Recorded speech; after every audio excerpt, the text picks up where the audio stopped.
بسم اللہ الرحمن الرحیم۔ اللہ کے نام سے شروع جو بڑا مہربان نہایت رحم والا ہے۔ ایک عظیم الشان ولی اللہ کی وفات کی کراوت بلا تاخیر چلی جانتے ہیں۔ ایک بزرگ فرماتے ہیں، ہم سرزمین عراق سے نکلے، ہمارا مکہ اور مدینہ منورہ جانے کا ارادہ تھا۔ ہمارے قافلے میں بہت سے لوگ تھے۔ اہل عراق سے ایک آدمی ہمارے سامنے آیا اور ہمارے ساتھ چل پڑا۔ گندم گو اور سرخ رنگ کا تھا، رنگ پیلا پڑ چکا تھا، کثرت عبادت کی وجہ سے چہرے کا خون ختم ہو چکا تھا۔ مختلف چھیتڑوں سے بنے ہوئے پرانے کپڑے پہن رکھے تھے، ہاتھ میں عصا تھا اور ساتھ ہی ایک تھیلی میں معمولی سا توشائے سفر تھا۔ جب قافلے والوں نے اس اجنبی کو اس حالت میں دیکھا تو پہچان نہ سکے اور ان سے کہنے لگے، ہمارا خیال ہے کہ تو غلام ہے۔ فرمایا، ہاں میں غلام ہوں۔ انہوں نے کہا، ہمارا خیال ہے کہ تو برا غلام ہے اور اپنے آقا سے بھاگا ہوا ہے۔ فرمایا، ہاں۔ انہوں نے کہا، تو جب سے اپنے آقا سے بھاگا ہے اپنے آپ کو کیسا پاتا ہے اور اب تیرا کیا حال ہے؟ اگر تو اس کے پاس رہتا تو تیری یہ حالت نہ ہوتی۔ واقعی طور پر تو گناہ گار اور قصوروار غلام ہے۔ تو اس اجنبی نے فرمایا، اللہ کی قسم میں گناہ گار غلام ہوں، میرا آقا تو بہترین آقا ہے۔ اگر میں اس کی اطاعت کرتا اور رضا جوئی کرتا تو میرا یہ حال نہ ہوتا۔ پھر وہ اجنبی رونے لگ گئے۔ قریب تھا کہ اس اجنبی کی روح پرواز کر جاتی۔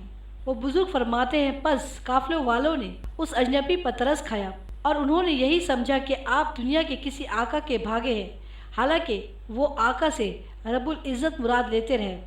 تو قافلہ والوں میں سے ایک آدمی نے ان سے کہا، تم ڈرو نہیں، میں تمہیں تمہارے آقا سے امان دلا دوں گا، تم اس کے پاس جاؤ اور معافی مانگو۔ تو اس اجنبی نے جواب میں ارشاد فرمایا، میں اس کے پاس جانے کے لیے تیار ہوں اور جو کچھ اس کے پاس ہے اس کا مستاق ہوں۔ وہ بزرگ فرماتے ہیں، یہ اجنبی جناب رسول صلی اللہ علیہ وسلم کے روضہ اطہر کی زیارت کے لیے سفر فرما رہے تھے۔ بس یہ قافلہ اسی دن روانہ ہو گیا اور تیزی سے سفر کرنے لگا۔ جب رات کا وقت آیا تو یہ بیابان میں اتر گئے۔ یہ رات ٹھنڈی اور خوب بارش والی تھی۔ وہ بزرگ فرماتے ہیں، قافلے والوں میں سے ہر ایک نے اپنے اپنے کچاوے اور خیمے میں پناہ لی اور وہ اجنبی کو کہیں ٹھکانہ نہ ملا۔ انہوں نے کسی سے کچھ نہ مانگا۔ فرماتے ہیں کہ انہیں یہ بات کھٹکتی ہوگی کہ دنیاوی معاملات میں کسی مخلوق سے کیوں سوال کروں، ان کی تمام حاجات اللہ سبحانہ تعالیٰ کی طرف سے تھی۔ بس اس رات میں آپ کو ایسی شدید ٹھنڈ پہنچی کہ اس کی سختی سے جوڑ جوڑ ہل گئے اور سردی ایسے غالب آئی کہ وہ اجنبی درمیان رات میں انتقال فرما گئے۔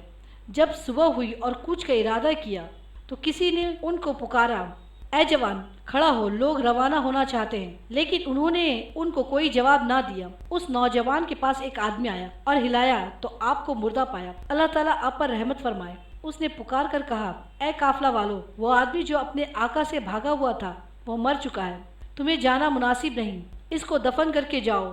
تو انہوں نے کہا، اس کے سوا کوئی چارہ نہیں۔ تو ایک نیک آدمی جوان کے ساتھ تھا، اس نے کہا، یہ آدمی تائب آدمی تھا، اپنے مولا کی طرف متوجہ تھا، جو کچھ اس نے گناہ کیے ان پر شرمندہ تھا۔ ہمیں امید ہے کہ اللہ تعالیٰ اس کی وجہ سے ہمیں نفع عطا فرمائے، وہ اس کی توبہ قبول کر چکا ہے۔ اگر ہم نے اس کو بغیر دفن کیے چھوڑ دیا تو ہم ڈرتے ہیں کہ ہم سے اس کی باز پرست نہ کی جائے، تو ہم پر لازم ہے کہ اس کے لیے قبر کھودے اور اس میں دفن کرے۔ انہوں نے کہا، یہ ایسی جگہ ہے جہاں پانی نہیں ہے۔ تو ایک نے دوسرے سے کہا، جاننے والے سے پوچھ لو۔ تو اس نے کسی سے پوچھا، اس نے بتایا کہ تمہارے اور پانی کے درمیان ایک گھڑی کا فاصلہ ہے، تم میرے ساتھ ایک آدمی کو روانہ کرو، میں تمہیں پانی لا دوں گا۔ تو اس آدمی نے ڈول لیا اور پانی کی طرف چل دیا۔ جب وہ قافلے سے نکلا تو وہ ایک پانی کے کنویں کے پاس کھڑا تھا۔ اس نے کہا، یہ بڑی عجیب بات ہے کہ جس کی میں نے کوئی مثال نہیں دیکھی۔ یہ تو ایسی جگہ ہے جہاں کوئی پانی نہیں تھا اور نہ اس کے آس پاس کہیں پانی کا نام و نشان تھا۔ وہ شخص ان قافلہ والوں کے پاس لوٹ آیا اور ان سے کہا، تمہاری مشقت کٹ گئی، تم لکڑیاں جمع کرو۔ تو انہوں نے شدید ٹھنڈ کی وجہ سے پانی کو گرم کرنے کے لیے لکڑیاں جمع کیے۔ جب وہ پانی لینے آئے تو اس کو گرم اور کھولتا ہوا پایا۔ ان کا تعجب مزید بڑھ گیا اور اس اجنبی کی وجہ سے گھبرا گیا اور کہنے لگے، اس آدمی کا عجیب ہی قصہ اور شان ہے۔ وہ بزرگ فرماتے ہیں کہ ان قافلوں والوں نے اس اجنبی کی قبر کھودنی شروع کی تو مٹی کو جھاگ سے زیادہ نرم پایا، زمین کستوری کی طرح خوشبو پھیلا رہی تھی۔ انہوں نے ساری دنیا میں اتنی پاکیزہ خوشبو نہیں سونگھی تھی۔ بس اس وقت ان کا خوف بڑھ گیا اور رعب و گھبراہٹ سوار ہو گئی۔ جب یہ قبر سے نکلنے والی خاک کو دیکھتے تو اس کی شکل تو خاک جیسی ہوتی اور جب سونگتے تو خوشبو کستوری جیسی ہوتی۔ اہل قافلہ نے اس اجنبی کے لیے ایک خیمہ لگا دیا اور اجنبی کو اس میں رکھ دیا۔ ان کے کفن دینے میں باہمی کشاکشی میں مبتلا ہو گئے۔ اس قافلے کے ایک آدمی نے کہا میں ان کو کفن دوں گا، دوسرا کہنے لگا میں کفن دوں گا۔ تو ان کے رائے اس پر متفق ہوئی کہ ان میں سے ہر شخص ایک ایک کپڑے دے۔ پھر انہوں نے دوات اور کاغذ لیا اور اس اجنبی کی شکل و صورت تیار کی اور کہا کہ ہم جب مدینہ پہنچیں گے تو امید ہے کہ کوئی نہ کوئی ان کو جانتا ہوگا، اور انہوں نے اس تصویر کو اپنے سامان میں رکھ لیا۔ بس جب انہوں نے اس اجنبی کو غسل دے دیا اور کفنانے کا ارادہ کیا اور ان کے اوپر سے کپڑا ہٹایا تو ان کو جنت کے کفن پہنے ہوئے دیکھا۔ دیکھنے والوں نے اس کے مثل نہیں دیکھا تھا، اور اس اجنبی کے کفن پر کستوری اور امبل لگا ہوا پایا جس نے دنیا کی خوشبوؤں کو ماند کر رکھا تھا۔ اس اجنبی کی جبین پر بھی کستوری کی ایک مہر تھی اور قدموں پر بھی اس طرح کی ایک مہر تھی۔ قافلے والوں نے کہا اللہ عز و جل نے خود ان کو کفن دے دیا اور بندوں کے کفنوں سے بے نیاز کر دیا۔ ہم امید کرتے ہیں کہ اللہ تبارک و تعالی اس نیک بندے کی اس خدمت کی وجہ سے ہمیں جنت عطا فرمائیں گے۔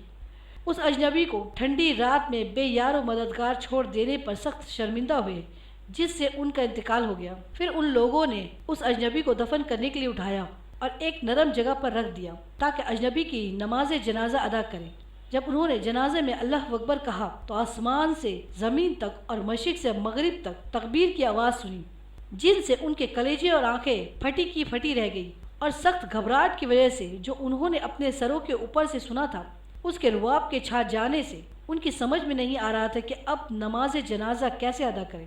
اس کے بعد اس اجنبی کی لاش کو قبر کی طرف لانے کے لیے اٹھایا، پر یہ لوگ اس اجنبی کا کوئی بوجھ نہیں محسوس کر پا رہے تھے، حتیٰ کہ اس اجنبی کو قبر کے پاس لائے تاکہ دفن کرے، اور دفن کر دیا، اور سارا قافلہ اجنبی کے معاملے میں حیران ہو کر واپس لوٹا۔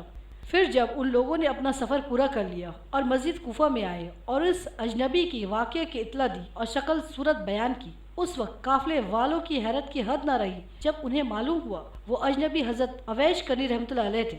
مسجد کوفہ میں صدمے سے بے اختیار رونے کی آواز بلند ہو گئی۔ اگر یہ صورت پیش نہ آئی ہوتی تو آپ رحمۃ اللہ علیہ کی موت کا کسی کو بھی علم نہ ہوتا اور نہ آپ رحمۃ اللہ علیہ کی قبر کا پتہ ملتا، کیونکہ انہوں نے اپنے آپ کو لوگوں سے چھپائے رکھا تھا اور ان سے بھاگے ہوئے تھے۔ اللہ پاک ان سے راضی ہو اور ان کے برکات سے ہمیں مالا مال فرمائے، آمین یا رب العالمین۔ یہ ویڈیو بس یہیں تک ہے، ملتے ہیں ایک اور انوکھے اور خوبصورت ویڈیو کے ساتھ، تب تک کے لیے اللہ حافظ، خوش رہیں۔